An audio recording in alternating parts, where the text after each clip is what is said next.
ओम नमो भगवते वासुदेवाय। ओम नमो भगवते वासुदेवाय।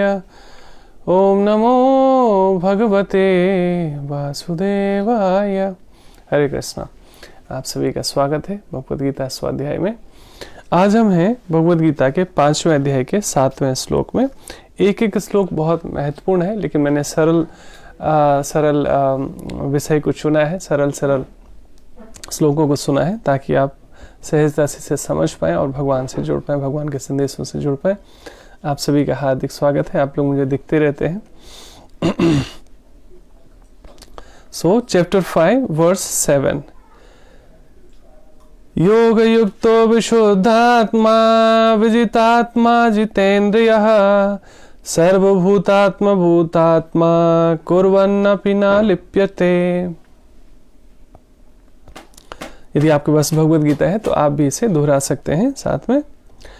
भगवद गीता के 5वें अध्याय का 7वां श्लोक। योग युक्तो विशुद्धात्मा विजितात्मा जितेन्द्रियः सर्वभूतात्मा भूतात्मा कुर्वन्नपि न लिप्यते। भगवान कहते हैं जो भक्ति भाव से कर्म करता है, जो विशुद्ध आत्मा है, विशुद्ध यानी विशेष शुद्ध, स्पेशल प्यूरिफाइड, और अपने मन तथा इंद्रियों को वश में रखता है, वह सबों को प्रिय होता है और सभी लोग उसे प्रिय होते हैं। ऐसा व्यक्ति कर्म करता हुआ भी कभी नहीं बंधता। तो आज का जो श्लोक है बहुत सरल है, ये हम समझ सकते हैं वास्तव में बड़ी आसानी से अपने जीवन में झांकते हुए, अपने आसपास के लोगों को झांकते हुए इसे बड़ी सरलता से हम समझ सकते हैं। भगवान क्या कह रहे हैं? जो भक्ति भाव से कर्म करता है, अर्थात भक्ति भाव का अर्थ है कि हम जो भी करते हैं परमात्मा के लिए करते हैं, परमात्मा की प्रसन्नता के लिए करते हैं। चाहे वो जॉब हो, बिजनेस हो, आप गृहिणी हो, स्टूडेंट हो, पर्सनल लाइफ हो, आपका प्रोफेशनल लाइफ हो। भक्ति भाव से कर्म करना मतलब केवल अपनी इंद्रियों की तृप्ति के लिए नहीं, भगवान की प्रसन्नता के लिए। और वो कैसे पता चलता है? स्वाध्याय से, सत्संग से, साधना से हमें पता चलता है कि भगवान किस बात से प्रसन्न होते हैं और किस बात से नाराज होते हैं। सो जो विशुद्ध आत्मा है, और ऐसा जब वो कर्म करता है तो विशेष शुद्ध हो जाता है, स्पेशल प्यूरिफाइड सोल हो जाता है, और अपने मन तथा इंद्रियों को बस में रखता है। बल्कि मैं हमेशा से एक बात की चर्चा कर रहा हूं कि एक तो हम पूरे जीवन भर फाइट करते रहते हैं अच्छा बनने के लिए, कि मुझे अच्छा बनना है। क्योंकि जब भी आपकी भगवद गीता में रुचि है, आपकी स्वाध्याय, योग, ध्यान इत्यादि में रुचि है, इसका मतलब आप भीड़ का हिस्सा नहीं हो, आप हीरे मोती हो, है ना। भगवान ने आपको अपनी टीम में चुना है, आप ऐसा समझ सकते हैं। देखिए, जब उस समय भी जब क्या कहते हैं, जब देवासुर संग्राम इत्यादि होता था तो लोगों को तय करना होता था कि आप देवता के पक्ष में युद्ध करेंगे या राक्षसों के पक्ष में युद्ध करेंगे, है ना। सो गुड और इविल का, बैड और गुड का हमेशा से फाइट रहा है, अच्छे और बुरे का, पाप और पुण्य में, ये हमेशा रहा है, फाइट चलता रहा है अपने अपने तरीके से। अब हमें इंस्पायर होना है कि हम हीरो के पक्ष में है या विलेन के पक्ष में है ना। अभी भी आप देख लीजिए, देश में जब भी कोई बातें होती है तो कुछ लोग किसी के पक्ष में होते हैं, कुछ लोग किसी के पक्ष में होते हैं। तो ये ना निरपेक्ष जो है ना, बहुत ऊंचा कोई साधु हो या केवल भगवान ही हो सकते हैं निरपेक्ष, नहीं तो सामान्यतः हम या तो किसी के पक्ष में होते हैं या किसी के विपक्ष में होते हैं। ये तो है ही, हम बीच में नहीं रहते, कहीं ना कहीं हमें तय तो करना ही पड़ता है। सो यहाँ पर क्या कहा जा रहा है? जो भक्ति भाव से कर्म करता है, जो विशुद्ध आत्मा है और अपने मन तथा इंद्रियों को वश में रखता है, मतलब आप उस टीम में हैं जहां पर इस यात्रा में हम चल रहे हैं, जहां पर हमारी आत्मा विशुद्ध हो सकती है। अभी जो भी हमारी आत्मा दूषित हो गई है संसार में आने के कारण, उसको धीरे धीरे हम शुद्ध करने का प्रयास कर रहे हैं। जैसे मैंने कहा है कि जो भगवद गीता इत्यादि का ज्ञान है ये वॉशिंग पाउडर है, और सत्संग वो वॉशिंग मशीन है जहाँ पे हम सफाई करते हैं अपनी, और आनंद क्या होता है उससे सही में परिचित होते हैं। तो ऐसा व्यक्ति क्या होता है जो अपने मन तथा इंद्रियों को बस में रखता है ना। जिसकी मन और इंद्रियां बस में नहीं है, उसको कोई पसंद नहीं करता। आप स्पिरिचुअल लाइफ तो छोड़ दीजिए, तो बहुत ऊंची चेतना की बात हो गई। सामान्य जीवन में जिसका मन बस में नहीं है, जिसकी इंद्रियां बस में नहीं है, नोबडी लाइक्स हिम, है ना। उसको कोई पसंद नहीं करता, क्योंकि वो क्या करेगा? कुछ भी बोलेगा, कुछ भी करेगा, खुद भी तकलीफ में रहेगा, दूसरों को भी तकलीफ देगा, कुछ भी खा लेगा, मतलब इम्बैलेंस लाइफ, है ना, नो डिसिप्लिन इन लाइफ, है ना। तो पशुवत चेतना, जैसे पशु क्या होता है, कहीं भी कुछ भी खा लेता है, कहीं भी सो जाता है, कहीं भी भौंकने लगता है, कहीं भी दौड़ने लगता है, मतलब there is no discipline in life. तो ऐसा व्यक्ति जिसका मन और इंद्रिय संयम नहीं है, वो पशुवत चेतना में रहता है। लेकिन इसका मतलब ये नहीं कि हम लोगों की पूरी इंद्रियां संयम हो गई तो हमें अहंकार कर लेना चाहिए कि अब तो हम तिलक लगा रहे हैं, अब तो हम भक्ति में आ गए, अब तो हम पूजा पाठ करें। नहीं नहीं नहीं, we are in the track, we are in the process, we are on the way, है ना। सो अंतिम सांस तक साधु कहते हैं कभी अहंकार मत करना कि अब तो मैं सत्संग सुन रहा हूँ, अब तो मैं गीता पढ़ रहा हूँ, अब तो मैं भक्ति कर रहा हूँ या साधना कर रहा हूँ तो मैं प्यूरिफाइड हो गया। नहीं नहीं नहीं, ऐसा कभी अहंकार मत करना, नहीं तो अच्छे अच्छे लोग जो वापस जो है पुनर्मुस्को भव हो जाते हैं, यू टर्न ले लेते हैं और पुराने अपने पथ पर विचलित हो जाते हैं कई बार। सो अहंकार का मार्ग तो है ही नहीं, कहते हैं अहंकार तो इस मार्ग में है ही नहीं वास्तव में। धीरे धीरे जैसे प्योरिटी आती है ना, वैसी मात्रा में हमारे भीतर ह्यूमिलिटी आती जाती है। आप सभी मुझे दिख रहे हैं, रीता जी हैं, रानी झा हैं, लक्ष्मी जी हैं, पुष्पा जी हैं, आस्था है और भी बहुत सारे लोग जो कई बार उनका नाम डिस्प्ले नहीं होता है। सो आपका चूंकि डीपी से मैं पहचान जाता हूँ, समहाउ फैमिलियर हो गया हूँ कि आप लोग कौन कौन है। आप सभी को बहुत बहुत धन्यवाद। सो कभी कभी हम जैसे आपको रिस्पॉन्ड तुरंत नहीं कर पाते, रिप्लाई नहीं कर पाते, तो मुझे क्षमा कीजिएगा ताकि ये जो प्रीचिंग फ्लो है वो कहीं डिविएट ना हो जाए इस वजह से। सो आप सभी का बहुत बहुत स्वागत है, हार्दिक स्वागत है। आप लोग आते हैं तो मेरा भी उत्साह बढ़ता है ना। सो भगवान यहाँ कहते हैं बहुत ऊंची बात है। एक तो जो बातें ये भगवान बता रहे हैं बहुत सिंपल है, ये सामान्य व्यक्ति पर भी लागू होता है, चाहे वो भक्त हो ना हो, आध्यात्मिक उसकी रुचि हो या ना हो। एक सामान्य व्यक्ति के लिए भी जिसका जो है मन और इंद्रिय संयम में है, उस व्यक्ति को सब लोग पसंद करते हैं। सो भगवान कह रहे हैं जो भक्ति भाव से कर्म करता है।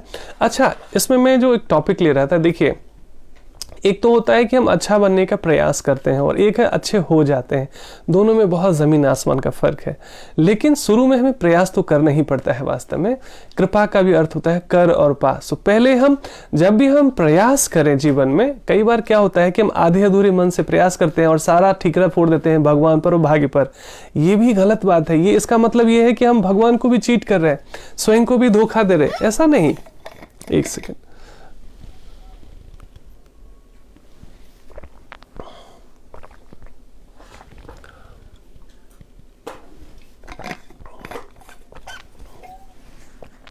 हमें परमपिता परमेश्वर का नाम बदनाम नहीं कर रहा है, क्योंकि जब भी हमारी सत्संग में, योग में, ध्यान में रुचि होती है, साधना में, तो जो बाहरी लोग हैं जिनको इसमें बहुत रुचि नहीं होती, वो आपसे बहुत अपेक्षाएं करते हैं।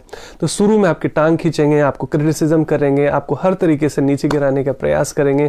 क्योंकि जो व्यक्ति पहले से दलदल में है, कीचड़ में है, यदि आप साफ सुथरे कपड़े में उसके सामने चले जाएंगे तो उसको प्रॉब्लम हो सकता है कि अरे इसको भी कीचड़ नहीं क्यों नहीं लगा हुआ। तो वो आपको खींचने का प्रयास करेगा, आप खींचेंगे नहीं तो वो फेंकने का प्रयास करेगा ताकि आपको गंदा कर सके।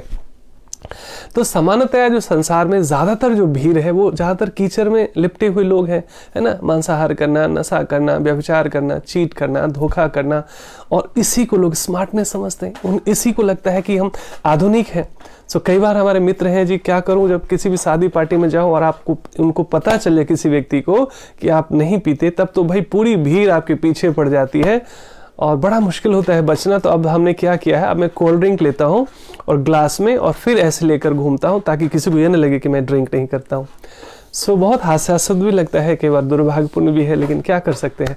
आप इसी संसार में रह रहे हैं, आप किस किस से बचेंगे और किस किस से रिश्ता खराब करें और कहाँ कहाँ नहीं जाएंगे। रहना उसी में बहुत मुश्किल होता है, ऐसे माहौल में खुद को बचाना और बचना। लेकिन परमात्मा के प्रति हम समर्पित रहते हैं तो भगवान ददामि बुद्धि योगम, आपको बुद्धि और युक्ति भी दे देंगे कि आप ऐसे डिग्रेडिंग लोगों से या ऐसे भीड़ से या ऐसे माहौल से आप कैसे खुद को बचाए रख सकते हैं। संसार में ही रहना है, लेकिन बचते हुए, बचाते हुए। तो कहने का मतलब शुरू में हमारी फाइट होती है अच्छा बनने की, अच्छा प्रयास करने की। हरे कृष्णा जोशी जी, है ना। लेकिन धीरे धीरे इस प्रोसेस में क्या होता है कि आप अच्छे हो जाते हैं। जैसे जो बनियान ट्री है, अभी समझिए हम सब बरगद वृक्ष बनने के प्रयास में है। सो बरगद का वृक्ष क्या होता है, पहले अंकुरन होता है ना। उसके बाद धीरे धीरे छोटा सा प्लांट बनता है। उस समय बहुत बहुत खतरा रहता है। एक हवा का झोंका भी उस प्लांट को तोड़ सकता है। थोड़ी से ज्यादा पानी आ गई तो उसको बहा ले जा सकता है। पर धीरे धीरे धीरे धीरे वो बरगद का वृक्ष जो छोटा सा बीज था, बढ़ते बढ़ते बढ़ते बढ़ते बढ़ते बढ़ते जितना ग्रो करता करता करता करता बड़ा विशाल वृक्ष हो जाता है एक दिन, तो ना सिर्फ वो अपने थोड़े बहुत पानी, बाढ़ और तूफान से खुद को बचाए रखता है, दृढ़ रहता है, स्ट्रांग रहता है, क्योंकि जड़ें उसकी बहुत भीतर गहरी मजबूत होती है, बल्कि वो अपने नीचे हजारों लोगों को छांव दे सकता है, शेल्टर दे सकता है, लोगों को धूप, बारिश इत्यादि से, पत्थर से बचा सकता है। तो हम सब उसी प्रोसेस में है। We are in the process of making a banyan tree. बरगद के वृक्ष हमें बनना है, ऐसा वृक्ष जो खुद भी स्ट्रांग हो, जिसकी जड़ें, आध्यात्मिक जड़ें बहुत मजबूत हो, कोई उसको हिला नहीं सके, आंधी तूफान और बाढ़ भी, है ना। और उतना ही नहीं, वो खुद ही ना बचे केवल, बल्कि अपने नीचे आने वाले, अपने आसपास आने वाले, अपने सानिध्य में आने वाले लोगों की भी रक्षा कर सके, है ना। हम सबको ऐसा ही बनना है। हमें सिर्फ अपने आत्मरक्षा के लिए, केवल अपनी आत्म शांति के लिए, अपने केवल मोक्ष और स्वर्ग प्राप्ति के लिए नहीं इस यात्रा में बढ़ना है, बल्कि आत्मनो मोक्षार्थम जगत हिताय च, अपने आत्मा के कल्याण के लिए, अपने आत्मा की मुक्ति के लिए भी हर प्रयास करने हैं, स्वाध्याय, साधना, सत्संग इत्यादि से, और जगत हिताय च, संसार का भी भला करना है। सो आज कहीं ना कहीं इससे मिलता जुलता श्लोक भगवान यही कहते हैं कि अपने मन तथा इंद्रियों को बस में रखता है, वह सबों को प्रिय होता है। मैटेरियली भी सभी लोग उसे प्रिय होते हैं, है ना। ऐसे लोगों को सब पसंद करते हैं। हमें वैसा ही मैग्नेट बनना है ना। नहीं तो संसार में पता है क्या चलता है, एक शेर है, बहुत बार मैंने सुनाया है, मुझे पता नहीं किसने कब सुनाया था, वो स्टूडेंट लाइफ की बात है कि पता नहीं दिल्ली आने के बाद किसी ने बताया था कि हम ढूंढते रहे एक दोस्त अपने गम बयां करने को, हम ढूंढते रहे एक दोस्त अपने गम बयां करने को, मिलते ही वो अपने गम बयां कर गए। तो सामान्यतया संसार में ऐसा ही तो होता है। हर एक व्यक्ति एक कंधा ढूंढ रहा है जहां पर अपना वो दुखड़ा सुना सके लोगों को, लेकिन अगला व्यक्ति खुद ही वो कंधा ढूंढ रहा है। मतलब दो व्यक्ति, खाली व्यक्ति एक दूसरे का शेल्टर ढूंढ रहे हैं। और यही हर एक रिश्तों का फाइट भी है। इनको लगता है इसके पास हमें सुख मिल जाएगा, इनको लगता है इनके पास सुख मिल जाएगा, लेकिन वास्तव में सब खुद ही स्वयं ही सुख ढूंढ रहे हैं। वास्तव में सब अपने लिए खुशियां ढूंढ रहे हैं वास्तव में। लेकिन जैसे क्योंकि हमारी एनर्जी लो होती है ना, देन वी एक्सपेक्ट, जितनी एनर्जी आपकी लो होगी, जितनी ऊर्जा आपकी थोड़ी सी कमजोर होगी, आपकी एक्सपेक्टेशन उतनी ज्यादा हाई होगी दूसरे व्यक्ति से, है ना। और जैसे जैसे आप अपलिफ्ट होते जाते हैं, जैसे जैसे आप खिलते जाते हैं, स्ट्रांग होते जाते हैं, सो आपकी एक्सपेक्टेशन संसार से कम होती चली जाती है और आप देना सीख जाते हैं अनकंडीशनली। सो जब तक केवल हम अभी पाना चाहते हैं, इसका मतलब हमारी जो चेतना है थोड़ी सी वीक हो गई है, थोड़े से हम कमजोर हो गए। और बिल्कुल इसमें कोई नकलीपन की बात नहीं है, बी ऑनेस्ट, क्योंकि ये तो हम भगवान से संबंध जोड़ रहे हैं ना अपना। भगवान से आत्मा और परमात्मा के बीच में नकली सिक्का चलता नहीं है, कुछ नकलीपन चलता नहीं है। तो भगवान के पास तो अपना पूरा हृदय खोल देना चाहिए कि भगवान ये चीज है तो है, मेरे में ये कमी है, मेरे में ये वीकनेस है, मेरी अभी एनर्जी लो है, मैं अभी एक्सपेक्टेशंस में हूं। सो है तो है, इट्स ओके। सो प्रिटेंड नहीं करना है कि I am fine, I am all right. संसार के लिए तो जरूर प्रिटेंड करना है, I am fine, I am all right, है ना। लेकिन परमात्मा के प्रति तो हृदय खोल के रख देना चाहिए कि ऐसा है भगवान, लेकिन आप ही का बच्चा हूं, लेकिन आई एम इन द प्रोसेस। आपके स्कूल में अब मेरी एडमिशन हो गई है, अब मुझे आपके विषय में पढ़ने में, सुनने में रुचि होती है। इसका मतलब क्या है कि हमारा धीरे धीरे हायर टेस्ट डेवलप हो रहा है। सो धीरे धीरे एक दिन ऐसा होगा जब आप you will start giving unconditional love, care and respect to people around you।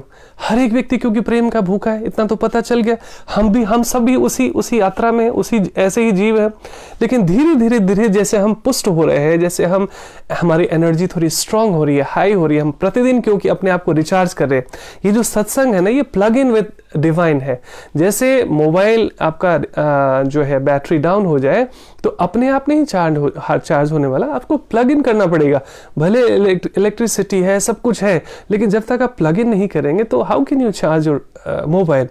So is this सत्संग, साधना एंड सेवा, है ना, स्वाध्याय, कि इसका मतलब है कि मैं परमात्मा से डाउनलोड कर रहा हूँ सारी शुभ शक्तियाँ जो हमारे जीवन को भी स्ट्रेंथन करता है, और अपने आसपास के लोगों को जो भी लो एनर्जी में है, जिनकी बैटरी सबकी डाउन हो गई है ना, उनको भी हम वाइब्रेशंस भेज सके, उनको भी हम रिचार्ज कर सके, ऊर्जा दे सके, है ना।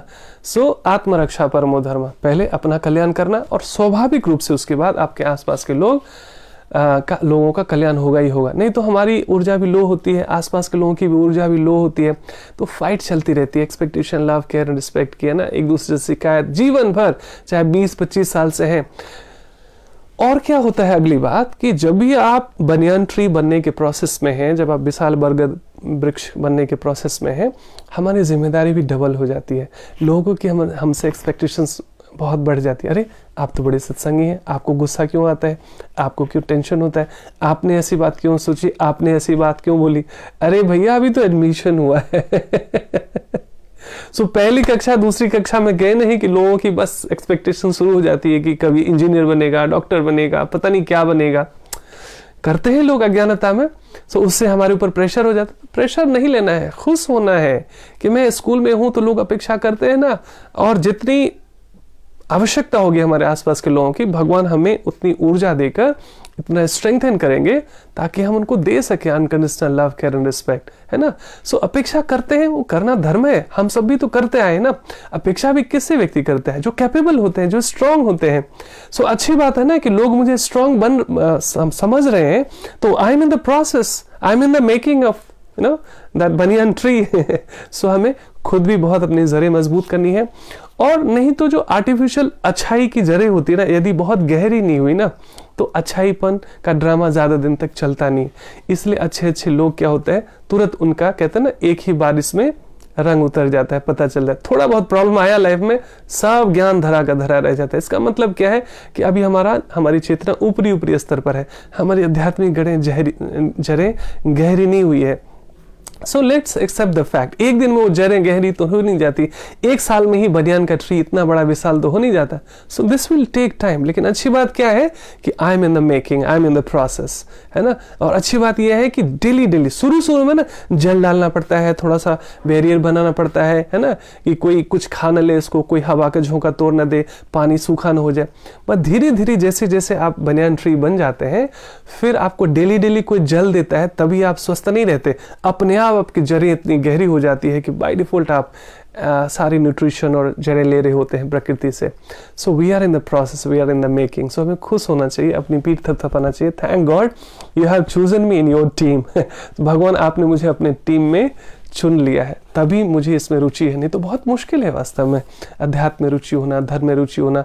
अब देखिए, जिधर भी देखें आप, शादी, पार्टी, एनीथिंग, लोग एंजॉयमेंट का मतलब इस सारा डिग्रेडिंग, कंटेमिनेटिंग चीजों को ही एंजॉयमेंट समझते हैं। और बाद में जब रोग व्याधियां पकड़ती है, तब भगवान को, भाग्य को दोष देते हैं, अपने कर्म को दोष नहीं देते, अपनी आदतें सुधारने को तैयार नहीं होते, और सारा ठीकरा भगवान और भाग्य को दोष देते हैं। और रही सही कसर किसी को, कभी पेरेंट्स को दोष देना, कभी स्पाउस को दोष देना, कभी इसको दोष देना, उसको दोष देना, मतलब खुद पे काम ही नहीं। अध्यात्म की यात्रा है, खुद पे इतना ज्यादा काम करना है ना कि अनावश्यक दिस दैट ओनली ऐसे दिखा, मतलब किसी की ओर करने की आवश्यकता ही ना पड़े, है ना। सेल्फ सस्टेनेबल टेक्निक है ये। सो पूरी जो ये प्रोसेस है वास्तव में हमारी आध्यात्मिक जड़ें मजबूत करने के लिए। उससे होता क्या है, परमात्मा तो इंप्रेस रहते ही रहता है, हमारे छोटे छोटे प्रयास से ही परमात्मा इंप्रेस हो जाते हैं। संसार तो यूं चुटकियों में इंप्रेस हो जाती है, लेकिन हमें संसार को इंप्रेस करने का प्रयास ही गलत है, उल्टा करना है। अभी तक दुनिया को इंप्रेस करने के लिए हर कार्य कर रहे थे, अब सच में, क्योंकि इसमें मिलावट चलती नहीं भगवान की यात्रा में, परमात्मा की यात्रा में। हरे कृष्णा, महेंद्र प्रभु। तो हमें क्या करना है, परमात्मा को इंप्रेस करने के लिए 24 घंटे जीना। ये सहज समाधि, खुली आंखों से ध्यान है। अन्यथा सुबह शाम लोग ध्यान तो कर लेते हैं, चेतना में आध्यात्मिक बीजारोपण होता नहीं है, तो वो बात बनती नहीं है। इसलिए मैंने इस कोरोना काल में योगा टीचर्स और मेडिटेशन टीचर्स को भी स्ट्रेस डिप्रेशन का शिकार होते हुए देखा, बड़ी बुरी तरीके से। दुख भी होता है, उनके लिए प्रार्थना भी करता हूँ, लेकिन वही बात है, प्रकृति का नियम है। जैसे मैंने कल बताया था, कोई स्वस्थ होना तो चाहता है, लेकिन उसके उपाय नहीं करना चाहता है, तो कौन ठीक कर देगा भला उसको।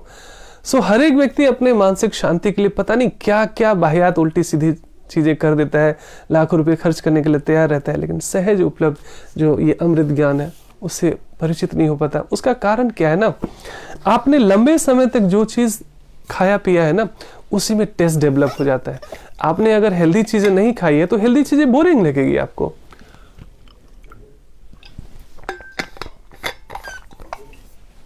सो बचपन से लेकर बड़े होने तक हमारे आसपास माहौल ऐसा होता है, चाहे हमारे पेरेंट्स हो, हमारी सोसाइटी हो, टीचर्स हो, फ्रेंड्स एंड फैमिली हो, क्योंकि आध्यात्मिक चेतना से दूर रहने के कारण लोग धार्मिक भी हैं लेकिन कर्म सारे अधार्मिक करते हैं।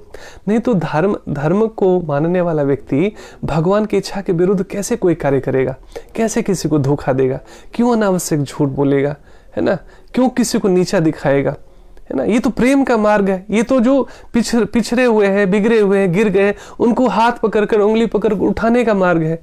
तो कभी भी हम किसी को ऐसा करेंगे कि कोई किसी को पीछे धक्का मारना है या उसको गिरा देना है या किसी को इंसल्ट करना है या किसी को चीट करना है?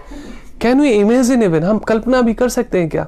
लेकिन आप देखेंगे ऐसे ऐसे लोग हैं जो दुकान में, मकान में बड़ी बड़ी मंदिरें सजाते हैं, खूब दान दक्षिणा पूजा पाठ भी करते हैं और पूरे जीवन उल्टे सीधे कार्य करते हैं। कर्म भी उल्टे, धर्म भी उल्टे, है ना, मन भी उल्टा, शरीर भी उल्टा, हर एक चीज विपरीत करते हैं। और फिर जब कुछ गड़बड़ होता है तब फिर से वो भगवान को तो एक रिश्वत देते लोग। अरे भगवान, मैंने आपको ये इतना दान किया, इतना दक्षिणा किया, इतना मैंने व्रत किया, इतना यज्ञ किया, फिर भी मेरे साथ भगवान ऐसा ऐसा करता है। भगवान को जाना ही नहीं हमने, है ना। ऊपरी ऊपरी रूप से हम करते रहे सब कुछ। भगवान क्या कहते हैं उससे दूर दूर तक कोई लेना देना नहीं था, कोई रुचि नहीं। अब देखिए ना, सत्संग भी चल रहा है, गीता भी है, लेकिन बहुत बहुत थोड़े से लोग हैं इसमें रुचि रखते हैं, है ना। इसीलिए संसार का हर एक व्यक्ति असल में सुखी हो सकता है लेकिन नहीं हो पाता, क्योंकि अमृत ज्ञान से जो परमानेंट सोर्स ऑफ हैप्पीनेस है उसमें रुचि नहीं होती। रुचि इसलिए नहीं होती क्योंकि शुरू से ही टेस्ट डेवलप नहीं हुआ। शुरू से जो चीज़ हमने ज़्यादा करी है उसमें ज़्यादा टेस्ट डेवलप होएगा ना, वो चीज़ हमें ज़्यादा खींचेगा, है ना। तो ये तो बहुत मजबूत लोगों का मार्ग है वास्तव में। इसमें कायर लोग और कमज़ोर लोग टिक नहीं पाते, है ना। ये बहुत ना क्या करना चाहिए, करेजियस लोगों का ये मार्ग है वास्तव में, अध्यात्म का मार्ग। इसलिए कमजोर लोगों के लिए है ही नहीं, इसलिए कमजोर लोग यहाँ टिक नहीं पाते। यद्यपि हमारी कमजोरी को दूर करने के लिए मार्ग है लेकिन सब लोग टिक नहीं पाते। जैसे जिम में देखा देखी सबको लगता है कि अरे हम मसल्स बना लेंगे, ऐसे कर लेंगे, वैसे कर लेंगे, लेकिन एक दो दिन गए, शरीर में दर्द हो गया, बस हो गया। कई लोग साल भर का पैकेज दे के आते हैं जिम में और बस हो गया जी, नहीं मेरे से नहीं होगा। अरे भैया, दर्द सहोगे तो धीरे धीरे दर्द से मुक्त होगे ना। तो वैसे ही जो मार्ग है, थोड़ा सा कठिनाई होती नहीं कि हम पहले गिव अप कर देते हैं, है ना। इसलिए कायर और कमजोर व्यक्तियों के लिए है ही नहीं। तो इसलिए यदि आप जितने दिनों से टिक गए, इसका मतलब आप ऑर्डिनरी नहीं है, आप साधारण नहीं है, आप भीड़ का हिस्सा नहीं है, यू आर अ जेम। आप जो है बहुत बहुत कीमती हीरे मोती है वास्तव में, है ना। क्योंकि आप देखेंगे सब्जी मंडी में बहुत भीड़ होती है लेकिन हीरे की दुकान पे बहुत क्राउड नहीं होती, बहुत प्रीशियस लोग ही जाते, बहुत रेयर लोग ही जाते हैं। सो ये जो हीरे का ये जो दुकान है, जो सहज उपलब्ध है हमारे लिए, इसमें बहुत ज़्यादा भीड़ नहीं होती। इसलिए हम बहुत प्रीशियस है और हमें भगवान को धन्यवाद करना चाहिए, खुद भी अपनी पीठ थपथपानी चाहिए कि ज़रूर कुछ ना कुछ अच्छा है कि मेरी इसमें रुचि है। और ये ट्रांसफॉर्मेशन का मार्ग है वास्तव में। सो तात्पर्य समझ लेते हैं प्रभुपाद द्वारा। श्रील प्रभुपाद की जय। ओम अज्ञानतिमिरान्धस्य ज्ञानाञ्जनशलाकया चक्षुरुन्मिलितं येन तस्मै श्रीगुरुवे नमः। तप्तकाञ्चन गौरांगी राधे वृंदावनेश्वरी वृषभानुसुते देवी प्रणमामि हरिप्रिये। वाञ्छाकल्पतरुभ्यश्च कृपा सिन्धुभ्य एव च पतितानां पावनेभ्यो वैष्णवेभ्यो नमो नमः। जय श्री कृष्ण चैतन्य प्रभु नित्यानंद श्री अद्वैत गदाधर श्रीवासादि गौर भक्तवृंद। हरे कृष्णा कृष्ण कृष्ण हरे हरे, हरे राम राम राम हरे हरे। नमो विष्णुपदाय कृष्ण पृष्ठाय भूतले श्रीमती भक्ति वेदांत स्वामी नित्यामिने नमस्ते सरस्वती देवी गौरवाणी प्रचारिणे निर्विशेष शून्यवादी पाश्चात्य देशधारिणे। हरे कृष्ण। पुनः आप सभी का स्वागत है। सो प्रभुपाद कहते हैं जो कृष्ण भावनामृत के कारण मुक्ति पथ पर है, यानी जब हम भगवान के संदेशों को जानने में, पढ़ने में रुचि लेते हैं, इसका मतलब हम मुक्ति के मार्ग पे हैं। मुक्ति अर्थात अपने दुखों से मुक्त हो जाने का मार्ग। वह प्रत्येक जीव को प्रिय होते हैं और प्रत्येक जीव उसके लिए प्यारा है ना। सो जब भी आप अच्छे बनने के प्रोसेस में होते हैं तो बाय डिफॉल्ट आपको लोग पसंद करने लगते हैं और आप भी लोगों को पसंद करने लगते हैं। सो बीच में जो ये कड़वाहट होती है, जो हृदय का रूखापन होता है, ये सब चीज़ छंटने लगता है वास्तव में, और दिव्य प्रेम बढ़ने लगता है, सामर्थ्य बढ़ने लगता है, धैर्य बढ़ने लगता है ना, ये सारी चीज़ें, लव एंड कंपैशन बढ़ने लगता है। ऐसा होता है। और जब भी थोड़ा सा कम है, अभाव है, तो घबराना नहीं चाहिए। धीरे धीरे हम रिचार्ज होने में भी तो टाइम लगता है ना, तो we are in the process of recharge, conscious recharge कर रहे हैं हम लोग। यह कृष्ण भावनामृत के कारण होता है। ऐसा व्यक्ति किसी भी जीव को कृष्ण से पृथक नहीं सोच पाता। हर एक जीव में, भगवान कहते हैं ममैवांस जीव लोका जीवभूत सनातना, जितने भी जीव मात्र है, not only human being, every living entity on this planet, हर एक जीव, चाहे वो कीट पतंग भी क्यों ना हो, उसमें भी भगवान होते हैं, ऐसा भगवान स्वयं कहते हैं। ऐसा व्यक्ति किसी भी जीव को कृष्ण से पृथक नहीं सोचता, हर एक हृदय में वो भगवान को देखता है। जिस प्रकार वृक्ष की पत्तियां तथा टहनियां वृक्ष से भिन्न नहीं होती है ना, जैसे जितने भी जो एक ट्री है, उसका जो एक एक पत्ता है वास्तव में वो उस पेड़ का ही हिस्सा है, वैसे ही हमें सोचना चाहिए कि हर एक जीव उस परमात्मा का ही अंश है। वो भली भांति जानता है कि वृक्ष की जड़ में डाला गया जल समस्त पत्तियों तथा टहनियों में फैल जाता है ना। जैसे हम वृक्ष के जड़ में पानी डालते हैं तो अलग अलग फूल पत्ती डाली पे डालने की आवश्यकता नहीं होती है, अपने आप यदि जड़ में आपने डाला है ठीक से, तो फूल पत्ती टहनी फल सब में पानी अपने आप चला जाता है। अथवा आमाशय में भोजन देने से शक्ति स्वतः पूरे शरीर में फैल जाती है। तो जैसे पेट में अन्न ग्रहण करते हैं तो पूरे शरीर को, चाहे आंख हो, कान हो, नाक हो, पैर हो, सबको वो एनर्जी मिल जाती है। चूंकि कृष्ण भावनामृत में कर्म करने वाला सबों का दास होता है। अब ये बहुत ऊंची चेतना की बात होती है। इसको बोलते हैं सर्विस एटीट्यूड। होता है क्या है कि सामान्यतया हम ना पूरे संसार पर आधिपत्य जमाना चाहते हैं, चाहे हमारा जितना भी दायरा हो उसमें हम ना actually we become control freak. हम हर एक चीज को कंट्रोल कर लेना चाहते हैं, और उसमें कोई बाधा आती है तो हमें गुस्सा आता है, फ्रस्ट्रेशन आता है, फिर फाइट होती है ना। So basically that is the result, all this frustration is because of our control freak nature. हम हर एक चीज को डोमिनेट करना चाहते हैं, हर एक चीज को हम कंट्रोल कर लेना चाहते हैं, चाहे हस्बैंड वाइफ हो, चाहे बच्चे हो, चाहे घर हो, सोसाइटी हो, एम्प्लॉयर हो, wherever we go we actually try to grab the things, actually we try to control the situation and people. सो उसमें होता है क्या, थोड़ा सा गड़बड़ होता है। वो यदि ऐसा हो जाए, कंट्रोल में चीज़ें हो जाए, तो थोड़ा सा हमारा एरोगेंस बढ़ जाता है, ईगो बढ़ जाता है। और ऐसा ना हो तो हमें गुस्सा और फ्रस्ट्रेशन आता है। सो यहाँ पर पूरा भाव ही उलट गया। यहाँ जो कृष्णा कॉन्शियस व्यक्ति है, जो भगवान को मानने वाले लोग हैं, वो असल में दास्य भाव में जीते हैं। दासो अस्मि कहते हैं, है ना, कि मैं दासों का भी दास हूँ, भगवान के दासों का भी दास हूँ। ये सर्विंग एटीट्यूड है। ऐसे व्यक्ति को कौन पसंद नहीं करेगा। जो बॉस होता है उसको लोग हेट करते हैं ना, उसको बदमाश समझते हैं, उसे घृणा करते हैं, उसको डिसलाइक करते हैं।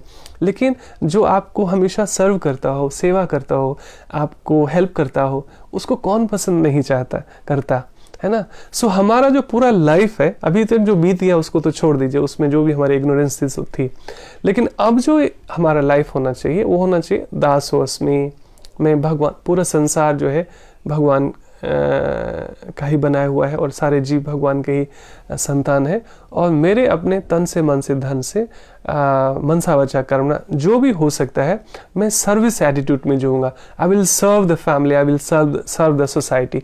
ये बात होनी चाहिए। आप में से ऑलरेडी कई लोग इसमें जीते ही हैं, लेकिन उसमें दो चीजें होती है। उसमें कर्ता भाव भी ना हो कि मैं सेवा कर रहा हूं, इसका भी अहंकार ना आए, बल्कि स्वामी विवेकानंद कहते थे कि उसका धन्यवाद करो जिसने तुम्हें सेवा का अवसर दिया। यदि वो तुम्हें अवसर न देता तो तुम सेवा का पुण्य लाभ कैसे उठा पाते। सो धन्यवाद उनका जिनकी हम सेवा करें। अब ये कहना तो बहुत आसान है, इसमें जीना बहुत मुश्किल है, लेकिन इसका मतलब ये नहीं कि असंभव है। तो हमें ये, चाहे कठिन हो, मार्ग भले कठिन हो, लेकिन भगवान हमें प्रेरित करते हैं कि जो सत्य है सो है। सत्य का मार्ग भले कठिन हो सकता है, लेकिन जो सत्य है उस पर हमें चलना ही चाहिए, जो सत्य का मार्ग उस पर चलना ही चाहिए। तो धीरे धीरे एक चेतना डेवलप होती है कि जो पूरा जीवन है ना, ये हमें सेवा में, नर सेवा नारायण सेवा में निकालना है, सर्विस एटीट्यूड में निकालना है। तो उसमें भी कर्ता का भाव नहीं। भगवान ने कैपेबल किया, तभी तो मैं किसी की हेल्प कर सकता हूँ ना, तभी तो मैं किसी की सेवा कर सकता हूँ ना। सो थैंक गॉड कि who has given me that capacity. भगवान का धन्यवाद जिसने मुझे इतना सामर्थ्य दिया कि मैं तन से, मन से, धन से, मनसा वाचा कर्म में किसी की हेल्प कर सकता हूँ, वास्तव में जेन्युइन हेल्प, जहां पर बदले की रत्ती भर भी अपेक्षा ना हो, क्योंकि अपेक्षा कर ली तो दुखी हो गए, अभी तक वही करते आए। तो अच्छे होने में और अच्छे बनने में फर्क पर बहुत जमीन आसमान का फर्क है। तो अभी हम अच्छे बनने में आर्टिफिशियली ट्राई कर रहे थे अच्छा बनने का, उसके कारण भी क्या हो रहा था, अपेक्षा जुड़ी हुई थी, कर्तापन का भाव जुड़ा हुआ था, तो थोड़ी सी उदासी भी थी, थोड़ा सा फ्रस्ट्रेशन भी था लाइफ से, अच्छाई का जमाना नहीं है, लोगों की हेल्प करके उल्टा फंस जाओ, लोग तो ऐसे हैं वैसे, मतलब एक्सपेक्टेशन जुड़ी हुई थी। और मनुष्य है, हमें तो एक्सपेक्टेशंस होगी, हम भगवान तो बन नहीं गए। लेकिन धीरे धीरे जब अच्छे हम बन रहे थे तो प्रॉब्लम था, अब अच्छे हो गए हैं बाय डिफॉल्ट, अब रत्ती भर भी किसी से अपेक्षा नहीं है। अरे जो भी दिया, जो भी लिया, वो परमात्मा का हिसाब किताब था, धन्यवाद उसका, उसने मुझे योग्य बनाया कि मैं किसी की हेल्प कर सकता हूँ, किसी को सर्व कर सकता हूँ। तो मैंने दिया क्या, गंगा का जल हमने गंगा में अर्पित किया, तो क्या दे दिया हमने? सो सब कुछ, तो 1 रुपया भी लेके आए थे क्या हम? कुछ भी लेके आए थे क्या? सो जो भी लेन देन हुआ यहाँ पर था कर्म के नियम से, किसी ने लिया, किसी ने दिया, हमें तो अब जो लेना देना हो गया उसके लिए क्षमा। हाँ, अभी भी लगे कि हमें लगता है किसी का कुछ देना बाकी है, तो जहाँ तक समय उसके कोई कर्म, ये कैरी फॉरवर्ड होता रहता है। कई बार लगता है ना, अरे उनको भूल गए ना, उनको कुछ हमें वापस करना था, मान लीजिए चाहे 100 रुपीज़ का एग्जाम्पल ले लीजिए, मुझे वापस करना था, वो भूल गया, अगला हम भी भूल गए, है ना। और क्या पता वो ह्यूमिलिटी में बंदा, उसको पता है लेकिन आपको टोक नहीं रहा है, ऐसा कुछ लेन देन हो, और अगर भगवान ने सामर्थ्य दिया, चाहे टाइम जितना भी लगे, हिसाब किताब चुकता कर लेना चाहिए। ये सब ना, ये कर्म के बंधन है वास्तव में, ये जो है ना कैरी फॉरवर्ड होता रहता है। तो जितना संभव हो उसके, अगले व्यक्ति से हम अपेक्षा नहीं कर सकते क्योंकि वो भगवान का अच्छा बच्चा बनने के प्रोसेस में है नहीं, लेकिन मुझे तो ये ट्रेनिंग मिल रही है ना, तो किसी का कुछ रखना नहीं है, किसी का भी कोई उपकार हो, जितना हो सके, जितना भगवान को साक्षी मानकर कि हे प्रभु, हमें नहीं पता क्या सही क्या गलत, लेकिन मैंने आपके सत्संग में सुना कि कर्मों का हिसाब किताब चुकता कर देना चाहिए, तो मुझे ऐसा सामर्थ्य दीजिए कि मैं न्यूट्रल कर दूं, है ना। तो किसी का लेके यहाँ से ना जाऊं संसार से, तो जितना संभव हो सके इसके लिए बहुत ज़्यादा बर्डन नहीं लेना और गिल्ट में भी नहीं चले जाना, लेकिन भगवान से प्रे करना है कि आपका इंटेंशन प्योर होगा ना, आपने अपना सही इंटेंशन भगवान को मैसेज दे दिया, तो भगवान सब आपकी हेल्प करते हैं, व्यवस्था करते हैं। तो ये अच्छा होने के प्रोसेस में अभी हुए नहीं है, अभी हम अच्छे बनने का प्रयास कर रहे हैं, तब तक फाइट है, तब तक अपेक्षा है, थोड़ा सा सैड भी होंगे, थोड़ा दुखी भी होंगे, थोड़ा फ्रस्ट्रेट भी होंगे, but we are in the making, we are in the process, है ना। बट धीरे धीरे हम अच्छे बन जाएंगे नेचुरली, हमें फिर ड्रामा नहीं करना पड़ेगा, हमें नकलीपन नहीं ओढ़ना पड़ेगा अच्छा बनने के लिए, will become good naturally, spontaneously, है ना, जिस पे भगवान भी गर्व कर सके। कहते हैं साधु कि तुम भगवान को देखने और ढूंढने की चेष्टा मत करो, इन चर्म चक्षुओं से, बहुत सीमित इंद्रियां हैं तुम्हारी, अपूर्ण इंद्रियां हैं, इन आंखों से भगवान को ढूंढने की चेष्टा मत करो, बाकी अपने कर्म इतने अच्छे कर लो कि भगवान तुम्हें ढूंढ ले, भगवान तुम्हें देख ले कि ये देखो, ये मेरा बच्चा कौन है ये जो इतना अच्छा कर्म कर रहा है अपने जीवन में, है ना, लोगों की हेल्प कर रहा है, मनसा वाचा करना, किसी को दुख नहीं दे रहा है ना। कहते हैं कर्म का, अच्छे और बुरे कर्म का हिसाब ठीक वैसा ही है, हजारों गायों के भीड़ में गाय का बछड़ा अपनी माँ को ढूंढ लेता है कि मेरी माँ कौन है ना। उसी तरीके से कर्म हमें ढूंढ लेता है, कभी भी यूनिवर्स में बिना न्यूट्रल कर्म को न्यूट्रल किए हुए कोई यहाँ से जा ही नहीं सकता, मुक्ति होती नहीं है, यही व्यक्ति भटकता रहता है। सो कभी कभी देखेंगे जो बड़े पुण्यात्मा होते हैं, बड़े धर्मात्मा होते हैं, बड़े भले मानस होते हैं, उनकी मृत्यु बड़ी दर्दनाक होती है, उनकी मृत्यु में बड़ा कष्ट होता है। तो सांसारिक चेतना में व्यक्ति दिखता है इतने अच्छे थे, इनको भगवान ने इतना कष्ट क्यों दिया? अरे वो कृपा है। जो साधु होते हैं वही केवल इस बात को समझते हैं, कृपा क्यों है कि जो चीजें कैरी फॉरवर्ड होती, भगवान कहते हैं अभी इसी जन्म का इसी जन्म में न्यूट्रल कर दो, जितना भी लेना देना हिसाब किताब है उस सब को न्यूट्रल कर दो। तो जितना भी कष्ट होता है, साधु पुरुष वो बल्ले बल्ले मनाते हैं, खुशियां मनाते हैं, अहो भाग्य मेरे, भगवान ने मुझे इतना ज्यादा कष्ट दिया। कुंती महारानी की प्रार्थना है, कभी भगवद गीता में, श्रीमद् भागवत में पढ़िएगा। तो कहने का मतलब क्या, सुख मिले दुख मिले मस्ती में रहना आ जाता है। क्यों?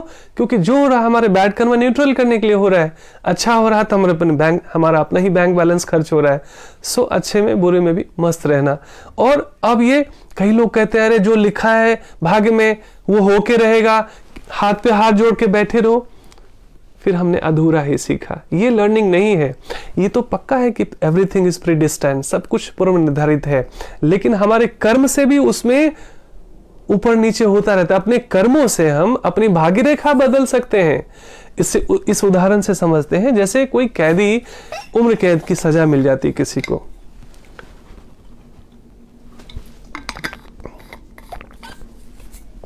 लेकिन उसका व्यवहार अच्छा रहता है तो उसको कई बार जल्दी रिलीज कर दिया जाता है, उसको 12 साल तक कैद नहीं रखा जाता। लेकिन कई लोगों की सजा 3 साल की होती है और वो और बदमाशी ज्यादा करता है तो उसकी सजा और बढ़ जाती है। तो कर्म के नियम से हम अपनी हाथों की लकीर बदल सकते हैं, अपने कर्म फर्क को बदल सकते हैं, है ना। तो क्या सही क्या गलत, बड़े कंफ्यूज रहते हैं पूरे जीवन भर। कुछ नहीं है, 10 लोगों से पूछेंगे 10 तरह की बात आएगी। उसी से पूछो ना जिसने इस संसार को बनाया, जो रचयिता है, जो क्रिएटर है, जो भाग्य विधाता है। तो वो अपने मुखों से जो बोलता है हम उस पर क्यों डाउट करें, है ना। संसार की 10 लोगों की बातें अलग अलग होती है। मैंने कल भी बताया, कानून की किताबें लोग ट्रस्ट करते हैं, ज्योग्राफी, हिस्ट्री, मैथ, सब पे लोग ट्रस्ट करते हैं। 2+2 में लोग डाउट नहीं करते। एक बस भगवान की बात पे लोग संदेह करते हैं पूरे जीवन भर। तो जो करते हैं करें। यदि भगवान की बातों को ट्रस्ट ना करके उनका जीवन ब्लिसफुल है, सिक्योर है, टेंशन फ्री है ना, तो बहुत बढ़िया, बल्ले बल्ले, भगवान उनको और खुशी दे। लेकिन एक्चुअली ऐसा होता नहीं प्रैक्टिकली। बिना प्रशिक्षण के कैसे व्यक्ति खुश रह सकता है ना। सो बेहतर है कि हम इस लाइफ मैनुअल में जीना सीखें, इस पे ट्रस्ट करें और नहीं 100% जिस मात्रा में हो धीरे धीरे धीरे धीरे सीखना शुरू करें। और कुछ ऐसे गाइडलाइंस की जरूरत पड़े, किसी मेंटर को चुनना पड़े, शुद्ध भक्तों को पूछना पड़े, तो हमें ऐसी जिज्ञासा करनी चाहिए।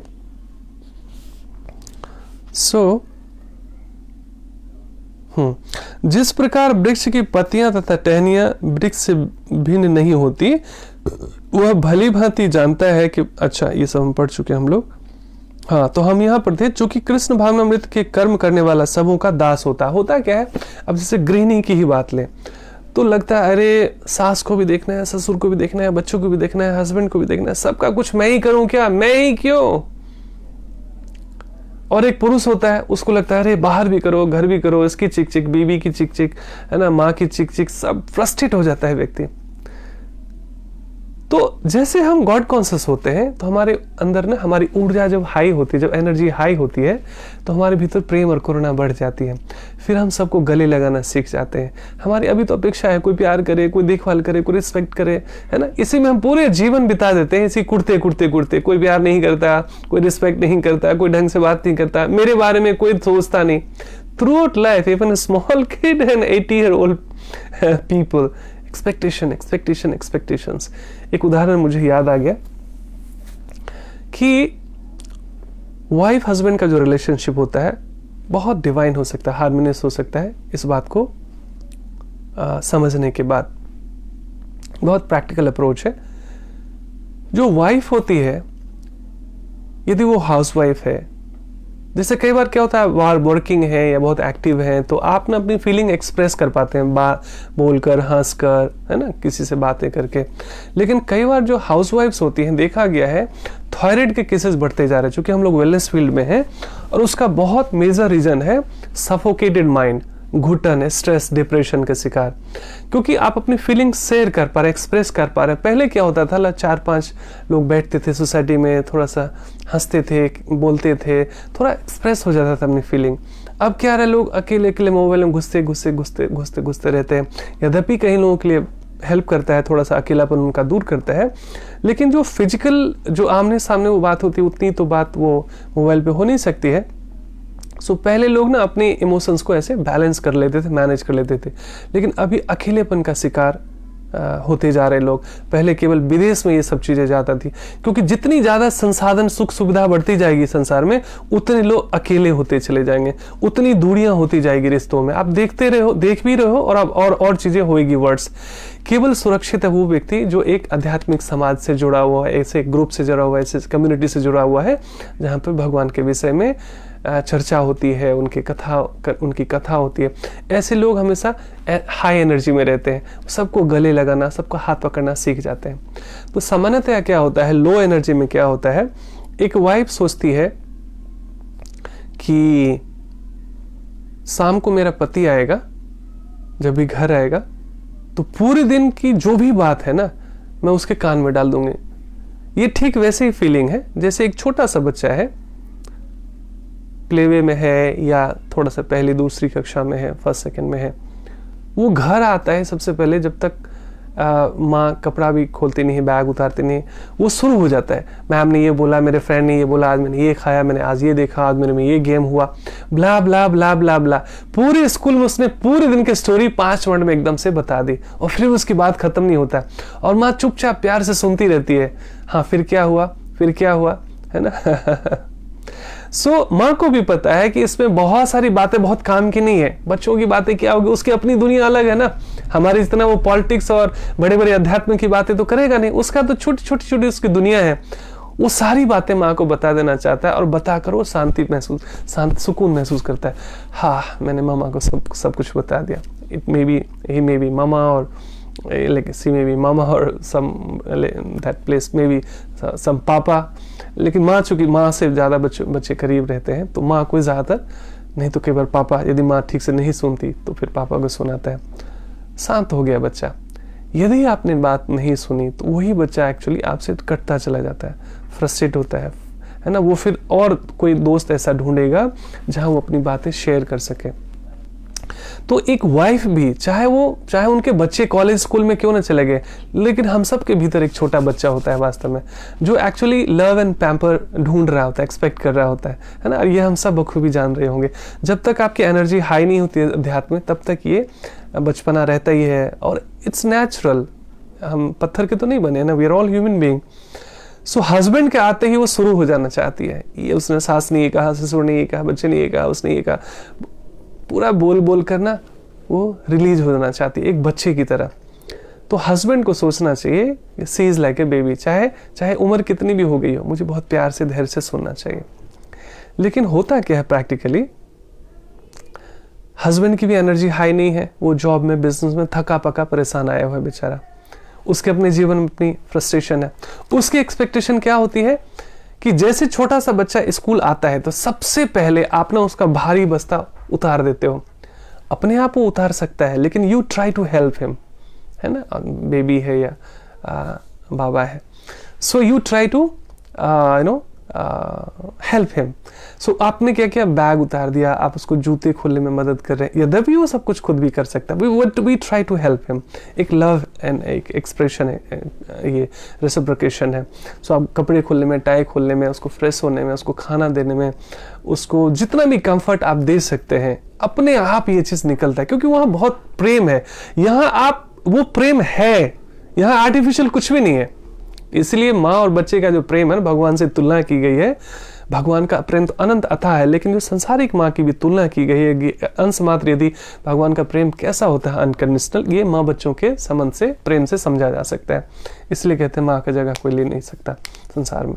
तो हुआ क्या कि वो बच्चा चाह रहा है कि मैं घर आया हूँ। अब हस्बैंड का रोल ये है कि वो एक बच्चा आया है, अनावश्यक विचारों का बोझ लेकर आया है, अपने जॉब का, बिजनेस का, कस्टमर का, बॉस का, दिस का, दैट का। अब वो चाहता है मैं आया हूं, शांति से रहूंगा, एक गिलास कोई मुझे पानी दे दे, कोई चाय दे दे, सुकून से थोड़ी देर बैठूं शांति से, और कुछ नहीं चाहिए, बहुत थक पक के आया हूं। यहां पर क्या हो रहा है, वाइफ अपनी शिकायत लेके बैठे, बड़ आते ही डर डर डर डर डर डर शुरू हो गई। हस्बैंड सोचता अरे यार कहाँ आ गए, तो क्या करता है, वो घर लेट आना शुरू करता है। उसको लगता है घर जाऊंगा तो डर डर डर फायर फायर फायर फायर शुरू हो जाएगा। उसने ये कहा, शिकायत वो झेल नहीं सकता। जिसकी एनर्जी स्ट्रांग है, he is dare to face all the challenges. उसको पता चल गया कि अरे ठीक बात है, ठीक है ना, वो घर में रहती है, मैं तो लोगों से बात करके शेयर कर लेता हूँ, थोड़ा सा एक्सप्रेस कर लेता हूँ। लेकिन शी इज इन होम, वो अपने माँ बाप को छोड़ के आई है, अपने माता पिता को, अपने घर को, अपने फ्रेंड्स एंड फैमिली को, सब कुछ छोड़ के आई है। उसके लिए मैं ही सब कुछ हूँ। तो वो एक पिता का भी रोल निभाता है, एक दोस्त का भी, एक मतलब सब कुछ वही हो जाता है। एक पत्नी के लिए पति ही सब कुछ बन जाता है वास्तव में। उसके लिए वो ना वन मैन आर्मी कह सकते हैं। वो मल्टीपल रोल में एक वाइफ उसको एक्सपेक्ट करती है, देखती है। लेकिन चूंकि हस्बैंड की एनर्जी हाई नहीं है, क्योंकि स्पिरिचुअली अपलिफ्टेड नहीं है व्यक्ति, इस चीज को समझ नहीं पाता। सो फिर फाइट चलती रहती, दिन रात लड़ाई लड़ाई लड़ाई लड़ाई, क्योंकि दोनों से एक्सपेक्टेशन है। इसको भी प्यार चाहिए, ये भी ड्राई है, ये भी भूखा है, ये भी एम्प्टी है, वास्तव में खाली है, और ये भी खाली है। दो खाली बर्तन, जीवन भर फाइट करते रहते हैं, शोर करते रहते हैं, लड़ते रहते हैं, चीज़ें और ख़राब हो जाती है। फिर उसमें ईगो आता है, और अहंकार किसको नहीं होता? पुरुषों में थोड़ा ज़्यादा होता है बाय डिफ़ॉल्ट, महिलाओं में भी होता है। सो आज तो सब लोग पढ़े लिखे हैं, कैपेबल है, सेल्फ सस्टेनेबल है। सो वो ईगो क्या कर रहा है? घर और परिवार तोड़ रहा है हमारा। और उसके असली जड़ में क्या है? प्रेम का अभाव। और लोग प्रेम कहाँ से ढूंढ रहे हैं? एक खाली बर्तन इस दूसरे खाली बर्तन से इस अपेक्षा किए बैठा है कि ये मुझे इनरिच कर देगा, ये मुझे फुलफिल कर देगा। दोनों ही खाली है, इसीलिए शोर होता रहता है, समाधान नहीं होता, प्यार नहीं होता। फिर क्या होता है? लोग दूसरी जगह प्यार ढूंढते रहते हैं, है ना, है ना। ऐसे एक टूटे हुए लोग, फिर दूसरे टूटे हुए लोग, एक दूसरे की फिर वो शेल्टर ढूंढते रहते हैं, कंधा ढूंढते रहते हैं। मतलब थ्रू आउट लाइफ ना, जो सच्चा जो प्रेम है, जो खजाना है, जो असली जड़ है, जहाँ पर पानी डालने से वास्तव में हम, ये सोर्स ऑफ लव है, डिवाइन लव है, जो कभी खर्च नहीं होता। सो इसको भूल कर हम नाना प्रकार से इससे है ना, संसार से प्रेम ढूंढते रहते हैं, जबकि हर एक व्यक्ति अपने खालीपन को मिटाने के लिए दूसरा एक खाली व्यक्ति ढूंढ रहा है ना। क्यों ये मुझे फुलफिल कर देगा, यहाँ से मुझे प्रेम मिल जाएगा, यहाँ से मुझे सम्मान मिल जाएगा, और भटकते रहते हैं लोग, फ्रस्ट्रेट होते रहते हैं। So nobody can fulfil you except God's energy, है ना। और जो एनर्जी लो रहती है वहीं पे थोड़ा लड़ाई झगड़ा। आपने देखा होगा, यदि आप मस्त हैं, आप अगर पॉजिटिव है, किसी ने हंसी मजाक कर दी ना तो आप झेल लेते हैं, किसी ने कुछ कह भी दिया ना भारी तो आप उस बड़ा दिल पे नहीं लेते। लेकिन जब आपकी एनर्जी लो होती है, थोड़ा आपका दिल टूटा हो, छोटी छोटी बातें आप दिल पे ले लेते हैं, और आप कभी भूल नहीं पाते वर्षों तक। आप दो लोगों को दुश्मन मान लेते हैं आप अपना। This is all because of low energy. And to enrich your energy, here is the source। स्वाध्याय, सत्संग, साधना और सेवा प्रतिदिन, ये है योग वास्तव में, उत्तम योग, सर्वोत्तम योग। जब जागो तभी सवेरा। सो हम कहां पर थे? अब क्या हो गया? चूंकि कृष्ण भावनामृत में कर्म करने वाला सबों का दास होता है। अब यहाँ पे क्या हुआ ना, रोल बदल गया, कॉन्सियसनेस बदल गया। अभी तो फ्रस्ट्रेट होकर फाइट करके कुकिंग भी कर रहे हैं, जॉब भी कर रहे हैं, बिजनेस भी कर रहे हैं, बच्चे भी संभाल रहे हैं, घर में सब कुछ कर रहे हैं, लेकिन फ्रस्ट्रेट होकर मैं ही क्यों ऐसे। अब क्या हो गया? यहाँ पर भाव भी बदल गया। अरे दासो अस्मि, भगवान ने मुझे सेवा दी है, ये मुझे परिवार दिया, ये समाज दिया है, रिश्तेदार दिया है, सबको पता नहीं है ना, लेकिन मुझे अब ज्ञान हो गया है कि सेवा करने में ही शांति है, सुकून है। लेकिन सेवा घुट के नहीं, कुड़ के नहीं, ब्रॉडर हार्ट से, बड़े दिल से। और जितनी आप ज़्यादा से ज़्यादा सेवा एटीट्यूड में होते हैं, सर्विंग एटीट्यूड में होते हैं, एज यू विश करके प्रकृति आपको हजारों हाथों से एनर्जाइज करती है। जैसे आप ब्लड डोनेट करते हैं ना, हफ्ते भर में लगभग वो ब्लड की रिकवरी हो जाती है, क्योंकि नेचर हमें बैलेंस रखती है, हमेशा जो आवश्यकता होती है वो पूरा करती है, केवल लालच को छोड़कर। तो जब भी आप देना सीख जाते हैं अनकंडीशनली, आपकी एनर्जी हाई हो जाती है, तो हजारों हाथों से भगवान की ऊर्जा आपको आदान प्रदान करती है, आपको एनर्जाइज करती है।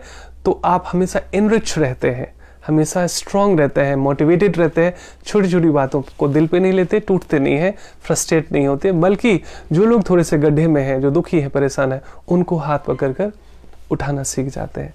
So this is the ultimate goal of this spiritual life. बाकी बाहरी चीजें कुछ भी कर नहीं सकती वास्तव में। अतः वह हर एक को प्रिय होता है। अब जब भी आप मुस्कुराते हुए लोगों की हेल्प करेंगे, कौन खुश नहीं होगा? अब एक चाय बनाने में हम गुस्सा, पता नहीं चाय के ऊपर की जगह तलाक के केसेस और कोर्ट केसेस हो जाते हैं।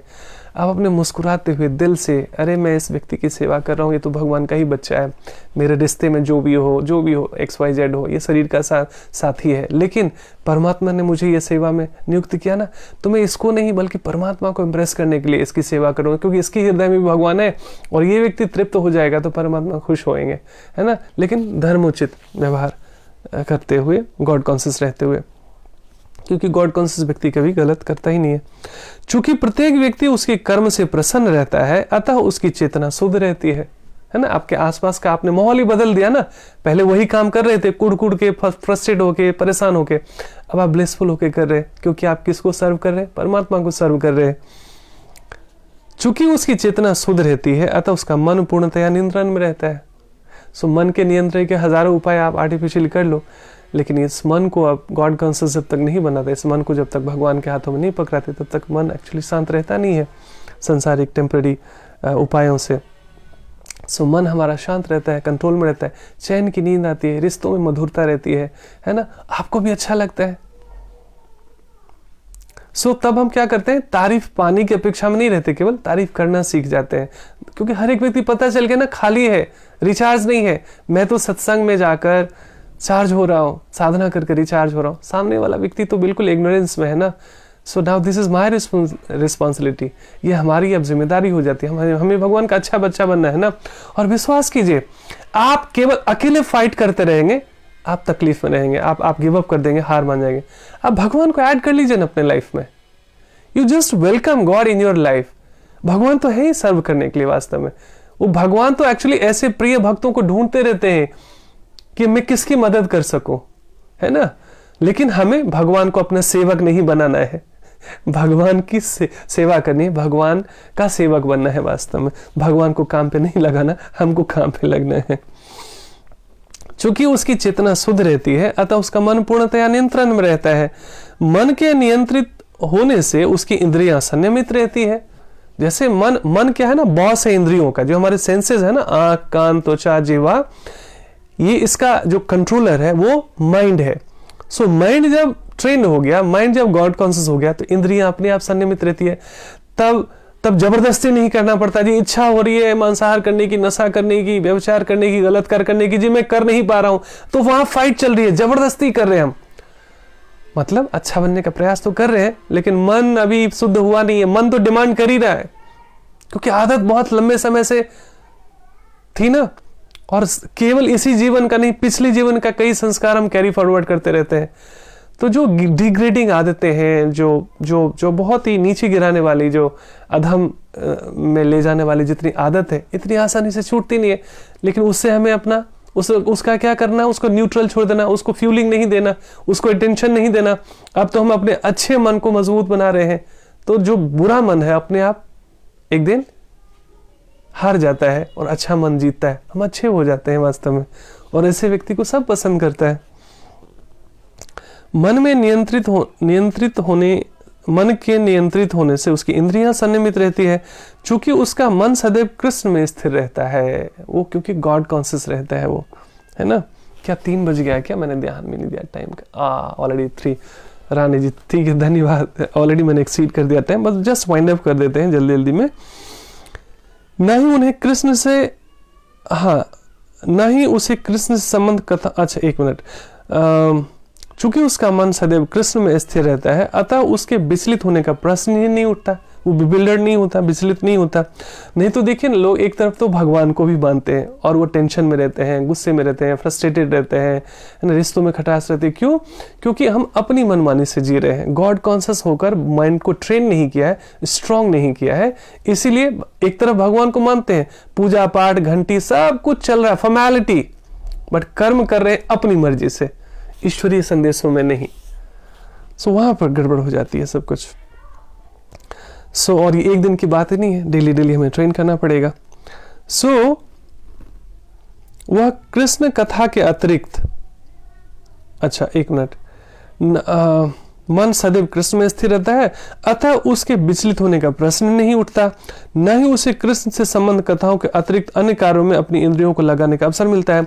असल में गॉड कॉन्शियस व्यक्ति 24 घंटे हर तरीके से अपने सारे माइंड, इंटेलेक्ट एंड सेंसेस को इस तरीके से भगवान की सेवा में एंगेज कर लेता है कि वह उसे बाह्य चीजों के लिए उसको टाइम ही नहीं मिलता। वह कृष्ण कथा के अतिरिक्त और कुछ सुनना नहीं चाहता, है ना। इसको बोलते हैं, एक बोलते हैं ग्राम्य कथा। आप सामान्यतया चाहे फेसबुक हो, व्हाट्सएप हो, टेलीफोन हो, न्यूज चैनल्स हो, न्यूज़पेपर हो, मीटिंग हो, सेमिनार हो, ज्यादातर कौओं की सभा होती है। काव काव काव काव, संसार में इधर उधर का कचरा फैलाने का काम हो रहा है। यहाँ पर कृष्ण कथा के अतिरिक्त, यानी भगवान के बारे में सुनने के अतिरिक्त उसको, हाँ नहीं कोई बात नहीं जोशी जी, उसको और रुचि नहीं होती। वह कृष्ण कथा के अतिरिक्त और कुछ सुनना नहीं चाहता। वो कृष्ण को अर्पित किए हुए भोजन का अतिरिक्त कुछ खाना नहीं चाहता। न ऐसे किसी स्थान में जाने की इच्छा रखता है जहाँ कृष्ण संबंधी कार्य न होता हो। हमारा जैसे हम लोग अभी 27-28 को वृंदावन जाने का प्लान कर रहे हैं भगवान कृपा से भक्तों के साथ। फिर जो है मार्च में मायापुर जाने का प्रयास कर रहे हैं। So we realise this travel. नहीं तो जाने के लिए तो हम इधर उधर कहीं भी जा सकते हैं, लेकिन अब हम लोग जाना चाहते हैं वहाँ पर जहाँ पर भगवान की नित्य लीलाएं हुई हैं, जहाँ भगवान के भक्तों ने कुछ ऐसा कुछ भक्ति का उदाहरण पेश किया। ऐसी जगह में जाने में रुचि बहुत डेवलप हो जाती है। हाँ, जिनको लेट हो रहा है मैं समझ सकता हूँ, 3 ऑलरेडी बज गया है, वो आप जा सकते हैं। बाद में आपके पास टाइम मिले तो बाकी जितना छूट गया वो सुन सकते हैं। बहुत बहुत धन्यवाद आपका। अतः उसकी इंद्रियां बस में रहती है। ऐसा व्यक्ति जिसकी इंद्रियां संयमित हो वह किसी के प्रति अपराध नहीं कर सकता। Obvious, it goes without saying. इस पर कोई यह प्रश्न कर सकता है तो फिर अर्जुन अन्यों के प्रति युद्ध के में आक्रामक क्यों था? क्या वह कृष्ण भावना भावित नहीं था? वस्तुतः अर्जुन ऊपर से ही आक्रामक था, क्योंकि जैसा कि द्वितीय अध्याय में बताया जा चुका है, आत्मा के अवध्य यानी जिसका वध नहीं किया जा सकता होने के कारण युद्धभूमि में एकत्र हुए सारे व्यक्ति अपने अपने स्वरूप में जीवित बने रहेंगे, क्योंकि आत्मा मरती नहीं है। अतः आध्यात्मिक दृष्टि से कुरुक्षेत्र की युद्धभूमि में कोई मारा नहीं गया। वहां पर स्थित कृष्ण की आज्ञा से केवल उनके वस्त्र बदल दिए गए, जैसा हमें पता ही है, ऊपर बॉडी केवल कवरिंग होता है। अतः अर्जुन कुरुक्षेत्र की युद्धभूमि में युद्ध करता हुआ वस्तु युद्ध नहीं कर रहा था, वह तो पूर्ण कृष्ण भावना मृत में कृष्ण के आदेश का पालन मात्र कर रहा था। ऐसा व्यक्ति कभी कर्म बंधन में नहीं बंधता। लास्ट में एक एग्जांपल देकर मैं वाइंड अप करता हूं, ऑलरेडी टाइम ज्यादा हो गया है। अब भगवान की इच्छा से युद्ध करना अर्जुन का और अपनी इच्छा से युद्ध करना, दोनों में जमीन आसमान का फर्क है। एक उदाहरण से समझ सकते हैं, जैसे किसी बॉर्डर पे हमारा सैनिक लड़ रहा हो दुश्मन देश से, वहां उसने 4 आतंकवादी को मार गिराया, तो 26 जनवरी पे उसको जो है अशोक चक्र मिल सकता है, मेडल मिल सकता है, पुरस्कार मिल सकता है। ठीक है, अब वही व्यक्ति छुट्टी काटने के लिए घर आया, अपने ताऊ से, चाचा से, पड़ोसी से लड़ाई हो गई और उसको गोली मार दिया। भले व्यक्ति मरा नहीं है वो, लेकिन उसको गोली लग गया, हॉस्पिटलाइज होना पड़ा। अब क्या होएगा? अब कोई अशोक चक्र मिलेगा क्या? अब कोई रिवार्ड मिलेगा क्या? अब उसको जेल जाना पड़ेगा, उसको पनिशमेंट काटनी पड़ेगी। क्यों ऐसा हुआ? एक जगह तो 4 आतंकवादी को मार दिया तो उसको पुरस्कार मिला, दूसरी तरफ एक व्यक्ति को गोली मार दिया और वो मरा भी नहीं है, उसको जेल हो गया। क्यों भाई, ये तो अन्याय है।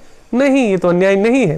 सांसारिक नियम में भी क्या हुआ, एक जो 4 व्यक्ति आतंकवादी को मारा, वो ऊंचे आदेश से, राष्ट्रपति का, प्रधानमंत्री का, सेना अध्यक्ष का, उसके जो कमांडर थे, उसका आदेश था कि भाई यदि गलत व्यक्ति को तुम नहीं मारोगे तो वो भले लोगों को जीने नहीं देगा, है ना। तो वहां पर अच्छा कार्य होगा, ऊंचे आदेश से वही कार्य हो गया तो उसको रिवार्ड मिला, पुरस्कार मिला, राष्ट्रपति पुरस्कार मिल सकता है। और दूसरा क्या हुआ, अपनी मनमानी से किया ना, थोड़ा सा तैस में आ गया, थोड़ा सा गुस्सा आ गया, थोड़ा बीपी हाई हो गया, अपने सर्विस रिवॉल्वर से जो दुश्मनों को मारने के लिए था, अपने चाचा ताऊ को बातों बातों में अहंकार में आकर गोली मार दिया, तो उसको जेल हो गया ना। उसी तरीके से हम यदि युद्ध भी करते हैं भगवान के आदेशों से, क्योंकि कर्महीनता और आलस्य और कमजोरी नहीं सिखाता भगवद गीता का ज्ञान, है ना। कर्मयोगी बनना है हमें, है ना। धर्म की रक्षा के लिए आवश्यकता पड़े तो युद्ध भी करना है, लेकिन किसी का अहित करने के लिए नहीं, अधर्मियों को हटाने के लिए, सिखाने के लिए दृढ़ता से खड़ा होना है ना। क्योंकि जब अच्छे भले लोग चुपचाप निष्क्रिय हो जाते हैं ना, तो पाप बढ़ता है। वास्तव में पापियों को लगता है अरे मेरा कौन क्या बिगाड़ लेगा, लेकिन अच्छे लोग जब एकजुट रहते हैं, गलत चीजों का विरोध करते हैं, तो उससे अधर्म हारता है और धर्म जीतता है। सो इसके लिए यहाँ युद्ध भी क्या हो गया, रिवार्डिंग हो गया, मुक्त हो गया अर्जुन, क्योंकि भगवान की इच्छा से कर रहे थे, है ना। सो यही है आज का संदेश। इसमें तो बहुत सारी बातें हैं, जितना भी बोलने कम है। सो बहुत बहुत धन्यवाद आप सभी का। हरे कृष्णा।